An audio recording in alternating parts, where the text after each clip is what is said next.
Hello नमस्कार दोस्तों, स्वागत है आपका यूट्यूब चैनल लर्न एजुकेशन में। और मैं विवेक आज आपके लिए इस वीडियो में केंद्रीय प्रवृत्ति के मापों के अंतर्गत तीसरी सबसे प्रमुख माप, जिसे हम मध्यमान या मीन कहते हैं, के बारे में बताने वाला हूँ। अभी तक हमने केंद्रीय प्रवृत्ति की मापों में बहुलांक और मध्यांक का अध्ययन कर लिया है और आज हम मध्यमान का अध्ययन करेंगे।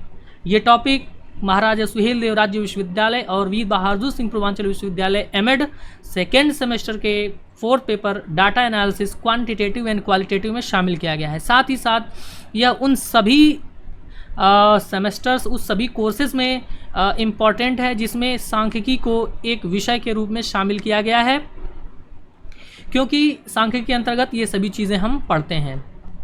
अगर आप हमारे चैनल पर नए हैं तो हमारा चैनल सब्सक्राइब करें और शेयर करें ताकि अन्य लोगों तक ये चीज़ें पहुंच सकें और उनको भी लाभ मिल सके। और साथ ही साथ वीडियो में अंत तक बने रहें, बहुत अच्छी जानकारी आपको इसमें मिलने वाली है। साथ ही साथ इस मध्यमान का पूरा कॉन्सेप्ट, सभी छोटी से छोटी बातों को हम सीखेंगे और इस मध्यमान को ज्ञात करने की सभी विधियों को अंकिक उदाहरणों द्वारा, न्यूमेरिकल्स द्वारा जो हम समझेंगे। ये न्यूमेरिकल्स हमारे एग्ज़ाम्स के पर्सपेक्टिव से ही यहाँ पर दिए गए हैं। एग्ज़ाम्स में इसी प्रकार के प्रश्न जो है पूछे जाते हैं, तो इसलिए इन प्रश्नों को और साथ ही साथ इससे इसी प्रकार के अन्य प्रश्नों का अगर आप अभ्यास करते हैं तो आपको एग्ज़ाम्स में इसका लाभ मिलेगा। तो आइए बिना देर किए हम अपनी इस वीडियो की शुरुआत करते हैं और मध्यमान के संबंध में पढ़ना शुरू करते हैं। मध्यमान का तात्पर्य क्या है? मध्य माने होता है बीच, मान माने कोई अंकिक मान, कोई मात्रा, ठीक है। तो मध्यमान बीच में आने वाला मान, ठीक मध्य में जो आता है उसे हम मध्यमान कहते हैं। तो मध्य में तो मध्यांक भी आता था, तो क्या मध्यमान और मध्यांक एक ही है? तो बिल्कुल ऐसा नहीं है, ठीक है। क्या होता है, आइए हम इसको समझेंगे। इसके पूरे कॉन्सेप्ट को, इसके गुण, दोष, विशेषताओं और उपयोग को भी अध्ययन यहाँ पर हम करेंगे। तो केंद्रीय प्रवृत्ति का मान जो होता है वह तीसरा सबसे प्रमुख प्रकार है केंद्रीय प्रवृत्ति की माप का। इसे हम माध्य भी कहते हैं और अंकगणितीय मध्यमान भी कहते हैं। अंकगणितीय मध्यमान, क्या इसके अलावा भी कोई मध्यमान होता है? तो बिल्कुल, इसके अलावा भी हमारे पास दो अन्य प्रकार के मध्यमान, जिसे हम हरात्मक मध्यमान, गुणोत्तर या ज्यामितीय मध्यमान, दो अन्य प्रकार के मध्यमान होते हैं। लेकिन हम यहाँ पर अंकगणितीय मध्यमान का उपयोग करेंगे और यही सांख्यिकी में सर्वाधिक उपयोग होने वाला मान है। सबसे अधिक प्रयोग किया जाने वाला, सबसे संवेदनशील मान मध्यमान। आइए आगे हम इसकी और भी चीज़ों को समझते हैं। मध्यमान क्या है? मध्यमान को हम कैसे प्राप्त कर सकते हैं? मध्यमान वह प्राप्तांक है जो समस्त प्राप्तांकों के योग को कुल प्राप्तांकों की संख्या से भाग देने पर प्राप्त होता है, ठीक है। अर्थात हमारे पास जितने भी प्राप्तांक हैं, सभी प्राप्तांकों को आप जोड़िए और उन प्राप्तांकों की संख्या कितनी है उस संख्या से भाग दे दीजिए, हमें मध्यमान जो है प्राप्त हो जाएगा। यह औसत के समान ही है, ठीक है। जिस प्रकार से हम औसत निकालते हैं उसी प्रकार से यह मध्यमान भी है, ठीक है। लेकिन यहाँ पर अव्यवस्थित आंकड़ों और साथ ही साथ व्यवस्थित और वर्गीकृत आंकड़ों द्वारा भी हम मध्यमान ज्ञात करेंगे इस वीडियो में, ठीक है। अब आगे बढ़ते हैं और इसके बारे में कुछ और भी चीज़ों का ज्ञान लेते हैं। मध्यमान यह बताता है कि यदि कुल प्राप्तांक बराबर मात्रा में समस्त छात्रों में बटे हों तो प्रत्येक छात्र को कितना प्राप्त होगा। समझ में आया? हम जानते हैं कि किसी, मान लीजिए 10 लोगों के समूह में किसी की परीक्षा ली गई तो सभी व्यक्ति बराबर अंक तो नहीं पाएंगे, किसी का कम या किसी का ज़्यादा होगा। तो यदि हम उन सभी 10 विद्यार्थियों के प्राप्तांकों का मध्यमान ज्ञात करते हैं तो जो अंक आता है वह अंक हमें ये बताएगा कि अगर प्रत्येक विद्यार्थी को मध्यमान के बराबर अंक मिलते तो सबको एक समान अंक प्राप्त हो जाते, ठीक है। तो वही चीज़ यहाँ पर लिखी गई है कि मध्यमान कुल प्राप्तांक को बराबर मात्रा में अगर समस्त छात्रों में बांटा जाए तो प्रत्येक छात्र को कितना प्राप्त होगा, वही मध्यमान हमें बताता है, ठीक। इसीलिए मध्यमान को प्राप्तांकों का गुरुत्व केंद्र कहते हैं। भौतिक विज्ञान में आपने गुरुत्व केंद्र पढ़ा होगा।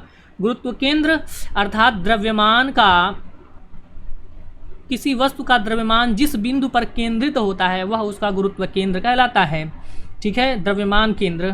ठीक, तो यहाँ पर हमने समझा था द्रव्यमान के गुरुत्व केंद्र में कि अगर किसी वस्तु का द्रव्यमान एक तरफ ज़्यादा है तो गुरुत्व केंद्र जो है दूसरी तरफ शिफ्ट हो जाता है ना।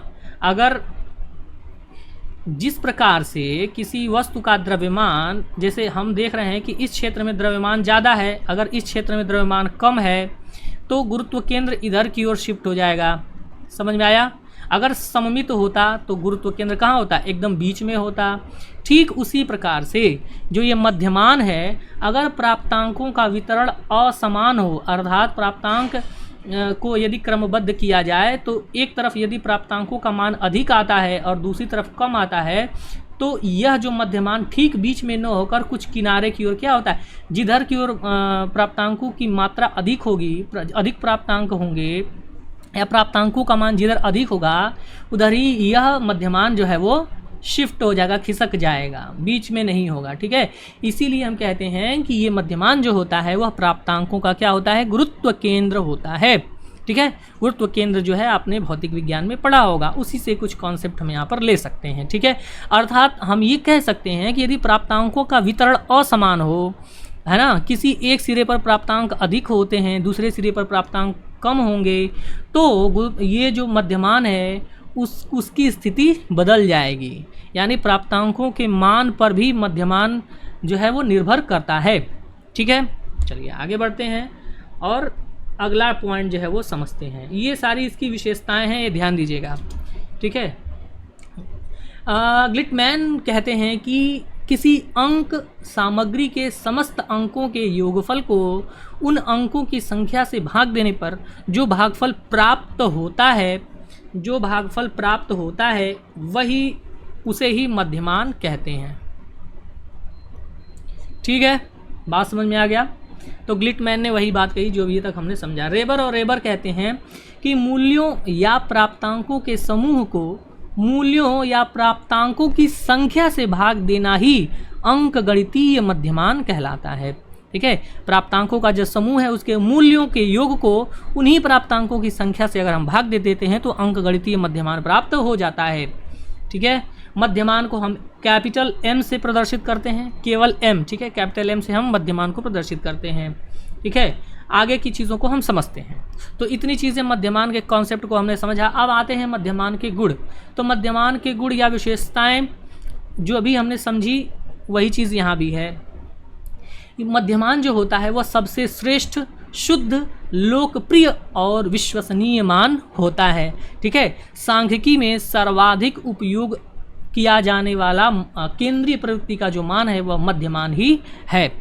ठीक है, दूसरी चीज़, यह एक औसत मान के रूप में प्रयोग किया जाता है। ठीक है, औसत क्यों? क्योंकि कुल प्राप्तांकों की संख्या के योग में कुल प्राप्तांकों के योग में प्राप्तांकों की संख्या से हम भाग देते हैं तो औसत ही प्राप्त होता है। इसलिए यह एक औसत मान के रूप में होता है और ये हमें बताता है कि प्रत्येक व्यक्तियों में अगर प्राप्तांक बराबर बटे हों तो वो कितने होंगे? मध्यमान के ही बराबर होंगे। ठीक है, सबसे संवेदनशील केंद्रीय प्रवृत्ति का मान है। ठीक है, जो मध्यमान होता है सबसे संवेदनशील होता है, क्योंकि यदि प्राप्तांकों के समूह में से कोई एक भी प्राप्तांक न हो या किसी भी एक प्राप्तांक को अन्य प्राप्तांक को शामिल कर लिया जाए तो मध्यमान जो है वो बदल जाता है, माने मध्यमान पर कुछ न कुछ प्रभाव पड़ता है।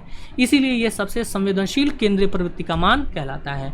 आगे, मध्यमान से सभी प्राप्तांकों का विचलन समान होता है। ठीक है ना, इस चीज़ को हम ज़रा समझ लेते हैं।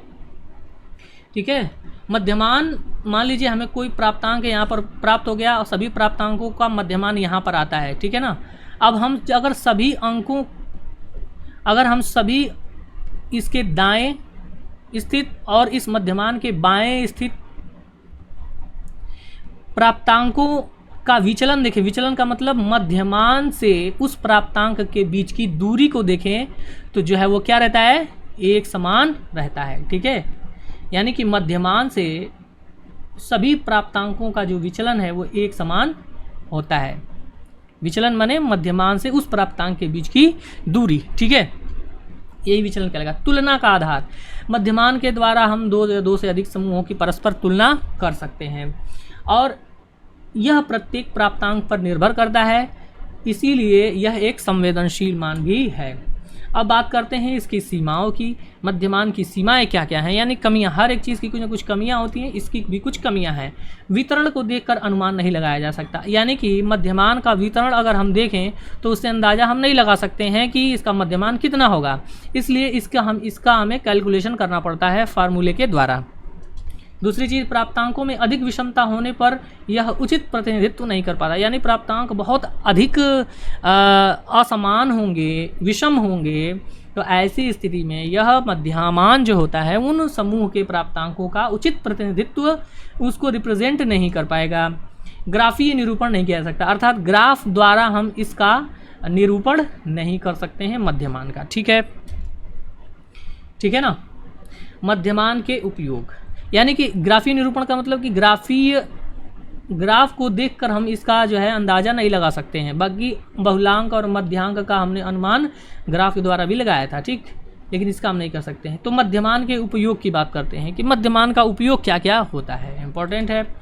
जब सभी प्राप्तांकों को उनके आकार के अनुसार महत्व देना हो, अर्थात यदि किसी प्राप्तांक का आकार अधिक है, किसी प्राप्तांक का आकार कम है, तो यदि उन प्राप्तांकों को महत्व हमें देना है तब हम मध्यमान का उपयोग करेंगे। दूसरी चीज़, जब प्राप्तांकों का वितरण सममित हो, अर्थात प्राप्तांक जो हैं मध्यमान के दोनों ओर एक समान रूप से वितरित हों, तब हम मध्यमान का उपयोग करेंगे और अधिक से अधिक शुद्ध मान प्राप्त होगा। तीसरी चीज़, जब सर्वाधिक स्थायित्व वाला मान ज्ञात करना हो, तो जो मध्यमान होता है वह सबसे स्थायी मान होता है, क्योंकि इसमें जो परिवर्तन होता है वह सरलता से नहीं किए जा सकता। अर्थात जब इसमें किनारे के जो प्राप्तांक हैं वह मध्यमान को बुरी तरह से प्रभावित नहीं कर रहे हों, तब हम मध्यमान का उपयोग करते हैं। इसीलिए यह जो मध्यमान होता है वह सर्वाधिक स्थायित्व वाला मान होता है, इसमें परिवर्तन इतनी सरलता से नहीं होता। आगे बढ़ते हैं, ठीक है। वही चीज़ यहाँ पर देखिए, चौथा पॉइंट, जब सिरों पर स्थित प्राप्तांक मध्यमान को अत्यधिक प्रभावित न कर रहे हों, ठीक है। और पांचवी, जब अन्य उच्च स्तरीय सांख्यिकीय गणनाएं करनी हो तो ऐसी स्थिति में मध्यमान का उपयोग किया जाता है, ठीक है। जितनी भी उच्च स्तरीय सांख्यिकीय गणनाएं हैं, परिकल्पनाओं का परीक्षण करना है, तो एक पूर्व गणना के रूप में हम मध्यमान का उपयोग करते हैं, ठीक है। साथ ही साथ जब अंकों का तुलनात्मक अध्ययन करना हो तो ऐसी स्थिति में हम मध्यमान का उपयोग करते हैं। तो इन चीज़ों को आप ध्यान में रखेंगे, परीक्षा में अक्सर जो है चीज़ें पूछती हैं, ठीक। आइए हम आगे बढ़ते हैं और समझते हैं कि कितने प्रकार से हम इस मध्यमान को ज्ञात कर सकते हैं। तो आइए यहाँ पर मध्यमान की गणना जिस प्रकार से अन्य केंद्रीय प्रवृत्ति की मापें थी, उसी प्रकार से मध्यमान की भी मापों की जो गणना है वह अवर्गीकृत आंकड़ों से और वर्गीकृत आंकड़ों से कर सकते हैं। अवर्गीकृत आंकड़ों से जो मध्यमान है वह इस सूत्र द्वारा ज्ञात किया जा सकता है जो यहाँ पर दिया गया है, ठीक है। मध्यमान m बराबर sigma x upon n। Sigma x क्या है? सभी प्राप्तांकों का योग, अर्थात जैसे हमारे पास 2, 5, 7, 3 ऐसे करके मान लीजिए 4 प्राप्तांक दिए हों, तो सभी प्राप्तांकों का योग करिए और भाग दे दीजिए। कितने से कितने प्राप्तांक हैं? 1, 2, 3, 4 प्राप्तांक हैं, तो 4 से भाग दे दीजिए, हमारा अवर्गीकृत आंकड़ों का मध्यमान आ जाएगा। सिग्मा का मतलब होता है योग, सभी का योग, ठीक है। x क्या है? x प्राप्तांक हैं, तो सिग्मा x यानी सभी प्राप्तांकों का योग, और n क्या है? कुल प्राप्तांकों की संख्या, ठीक है। तो 4 प्राप्तांक है, 4 से हमने भाग दे दी, ठीक है। अब उसी तरह से यदि अवर्गीकृत आंकड़ों को सारणीबद्ध कर दिया जाए तो ऐसी स्थिति में हम किस प्रकार से मध्यमान ज्ञात करेंगे? तो मध्यमान ज्ञात करने की 2 विधियां हैं, लघु विधि और दीर्घ विधि, ठीक है। तो हम यहाँ पर अभी फिलहाल दीर्घ विधि जो है हम पढ़ रहे हैं, ठीक है। तो अब यहाँ पे जो वर्गीकृत आंकड़े हैं, सारणीबद्ध जो आंकड़े हैं जिसमें वर्ग नहीं हो, ठीक है, जिसमें हम वर्ग न आई जो है ना हो, तो ऐसी स्थिति में हम दूसरे सूत्र का उपयोग करते हैं, सिग्मा fx अपॉन n। अर्थात x क्या है? किसी प्राप्तांक, कोई प्राप्तांक है, और f क्या है? किसी एक प्राप्तांक की कुल आवृत्ति है, और बटे कुल प्राप्तांकों की संख्या, अर्थात sigma fx upon sigma m। इन दोनों ही सूत्रों पर आधारित हम एक एक न्यूमेरिकल यहाँ पर देखेंगे, ठीक है। तो आइए हम इन दोनों ही इन सूत्रों को आप ध्यान में रखिए और इन सूत्रों का उपयोग करते हुए हम एक एक पर दो न्यूमेरिकल यहाँ पर लगाएंगे, ठीक है। आइए तो शुरू करते हैं। सबसे पहली चीज़, यहाँ पर एक सवाल हम ले रहे हैं, उदाहरण नंबर 1। हमारे पास ये आंकड़े दिए हुए हैं 30, 32, 28, 35, 33, 34, 36, 29, 25, 39, 37, 36, 32, 35 और 29। ये हमारे पास आंकड़े दिए हुए हैं, इनका मध्यमान हमें यहाँ पर ज्ञात करना है, ठीक है। तो हमने क्या बताया, इसको हमें इस फार्मूले का उपयोग करना होगा, क्योंकि आंकड़े अवर्गीकृत हैं। और हमने पढ़ा कि m बराबर सिग्मा x अपॉन n। तो x यहाँ पर कितना है हम देख रहे हैं, सभी को यहाँ पर जोड़ दीजिए जितने भी अंक आपको दिख रहे हैं। और n क्या है 15। ये जो आंकड़े हैं ये अंकों की संख्या कितनी है, तो 15 है। 15 से आप डिवाइड कर दीजिए और आप देखेंगे कि जो आपका उत्तर है वो आएगा 480/15। और जब आप इसमें भाग देते हैं 480 में 15 से, तो 32 उत्तर आता है। और यही आप इन दिए गए आंकड़ों का मध्यमान है, ठीक। अब उदाहरण 2 लेते हैं, और जो कि दूसरे हमारा जो सूत्र था सिग्मा fx अपॉन n उस पर आधारित है, ठीक है। तो ये हमारे पास कुछ आंकड़े हैं, हमारे पास कुछ स्कोर यहाँ पर दिए हुए हैं सारणी में 95, 92, 88, 80, 72। देखिए यहाँ पर वर्ग नहीं बने हैं ना, यहाँ पर वर्ग नहीं बने हैं, लेकिन आंकड़ों को फिर भी सारणी में रखा गया है। किसी समूह में 95 एक बार आया, 92 3 बार आया, 88 2 बार आया, ठीक है, 80 1 बार आया, इसी तरह 60 4 बार आया। और सभी को हमने आवृत्तियों को यहाँ पर लिख लिया है, समूह में प्राप्तांकों की आवृत्तियों को यहाँ पर लिख लिया। और आपको सवाल परीक्षा में यही देगा 95 इस तरह से इतनी। अब हमें सवाल के अनुसार हमें क्या गया, हमारा फार्मूला क्या था, हमारा फार्मूला था सिग्मा fx अपॉन n, ठीक है। हमारा फार्मूला ये था। हमने ये फार्मूला क्यों यूज़ किया, क्योंकि हमें आंकड़ों को सारणी में ऐसे दिया है। यहाँ पर वर्ग भले ही नहीं दिया है, लेकिन आंकड़ों को सारणी में प्राप्तांकों की आवृत्तियों को सारणी में करके दिया हुआ है, ठीक। तो 95 की आवृत्ति 1 बार है, 92 की आवृत्ति 3 बार है, 88 की आवृत्ति 2 बार है, यानी 88 समूह में 2 बार आया होगा, इसका मतलब ये है, ठीक है ना। इस तरह 72 का 1 बार, 70 4 बार आया है, 60 भी 4 बार आया है, 56 2 बार। तो इस तरह से हमने एक सारणी में व्यवस्थित कर लिया। अब सवाल ये उठता है कि हम इतना हमें दो चीज़ें दी रहेंगी, एक स्कोर हमें दिया रहेगा, दूसरा फ्रिक्वेंसी दी रहेगी। अब फार्मूले के अनुसार सिग्मा fx निकालना है, fx यानी कि f गुणे x, यानी कि प्राप्तांकों का गुणनफल, प्राप्तांकों और आवृत्तियों का गुणनफल, ठीक है। तो 95 गुणे 1 करेंगे तो कितना आएगा, 95 आएगा, हमने लिख दिया। 92 गुणे 3 करेंगे तो कितना आएगा, 276 आएगा। इसी तरह से 88 गुणे 2 करेंगे तो 176 आएगा। और हमने इसी प्रकार से सबका गुणा करते हुए अंत तक हमने यहाँ नीचे 10 तक यहाँ पर लिख लिया, ठीक है। उसके बाद हमें सिग्मा fx निकालना है। क्या निकालना है, सिग्मा fx, सिग्मा fx। तो सिग्मा करेंगे यानी इन सभी fx को जोड़ना है हमें। तो आएगा कितना आएगा, यहाँ पर आप देख सकते हैं कितना आया हुआ है ना, 1779, 1779 है ना, 1779 यहाँ पर आया हुआ है, ठीक है। और कुल प्राप्तांकों की संख्या n है, यहाँ पर आप देख सकते हैं n कितना है हमारा, यानी फ्रीक्वेंसी को जब आप जोड़ देंगे सिग्मा f, या इसी को n कहते हैं, कुल आवृत्तियों का योग कितना है, तो कुल 30 प्राप्तांक हमारे पास है। यहाँ पर आप देख सकते हैं 30 है, तो किससे भाग देंगे, 30 से, ठीक है। और जैसे ही आप इसमें भाग देते हैं तो आपके पास 1779 में 30 से अगर आप भाग देते हैं तो आता है 59.3, और यही आपका क्या हो जाएगा, यही आपका मध्यमान हो जाएगा, ठीक है। यही हमारा क्या हो जाएगा, यहाँ पर अभिष्ट मध्यमान यहाँ पर हो जाएगा, ठीक है। तो ये दोनों सूत्रों पर हमने एक एक सवाल जो है वो हल कर लिया है, ठीक है। परीक्षा में अगर आता है तो हम इस तरह से हल करेंगे। आंकड़ों को ज़रा पहचान लीजिए, अगर सारणीबद्ध हो लेकिन वर्ग न दिया हो, देखिए इसमें वर्ग दिया है कहीं कि 10 से लेके 20 तक है, ऐसा कहीं दिया है, नहीं दिया है, ठीक है ना। तो जब ऐसा हो तो हम इस सूत्र का प्रयोग करेंगे, दूसरे वाले का। और जब आंकड़े सारणीबद्ध नहीं हो, ऐसे ही जो है लिखा हो एक, ठीक है, बिना सारणी के लिखा हो, तो हम सिग्मा x अपॉन n इस सूत्र का प्रयोग करेंगे, ठीक है। तो ये हमने इन दोनों सूत्रों के उपयोग पर जो है देखा एक एक न्यूमेरिकल। अब हम इसके अब हम वर्गीकृत सारणी द्वारा किस प्रकार से मध्यमान ज्ञात करते हैं। ऐसी सारणी जिसमें वर्ग दिए हों उसका अध्ययन हम अगली वीडियो में करेंगे। ठीक है, तो वीडियो में अंत तक बने रहने के लिए आपका बहुत बहुत धन्यवाद। और मैं आपसे फिर से कहना चाहूँगा कि अगर आप हमारे चैनल पर नए हैं तो हमारा चैनल सब्सक्राइब करें, इस वीडियो को शेयर ज़रूर करें और चैनल को भी शेयर करें ताकि ज़्यादा से ज़्यादा लोग इसको सब्सक्राइब कर सकें, उनको भी इसका लाभ मिल सके।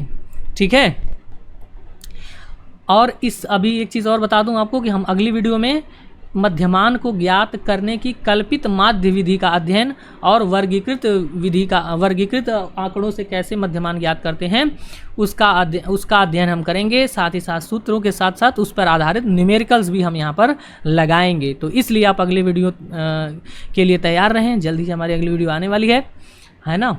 और आपके लिए हम नोट्स जो आपकी कमेंट्स आ रहे हैं कि नोट्स हमें प्रोवाइड कराएं, तो नोट्स जो है हम तैयार कर रहे हैं। ठीक है, आपको हम कोशिश करेंगे कि आपको नोट्स प्रोवाइड करा दिया जाए, हमारी टीम जो है कोशिश कर रही है। ठीक है, तो आप निश्चिंत रहें और हमारी वीडियो को देखते रहें। ये वीडियो ही आपके लिए काफ़ी है, आप इससे अच्छा स्कोर कर लेंगे। ठीक है, तो परेशान होने की ज़रूरत नहीं है, आप अपने सिलेबस के अनुसार अन्य विषयों को भी पढ़ते रहें। ठीक है, हमारी कोशिश रहती है कि हम आपको ज़्यादा से ज़्यादा चीज़ों को प्रोवाइड करा सकें ताकि आपको ज़्यादा से ज़्यादा लाभ मिले। ठीक है, वीडियो में अंत तक बने रहने के लिए आपका बहुत बहुत धन्यवाद। नमस्कार, शुभ दिन।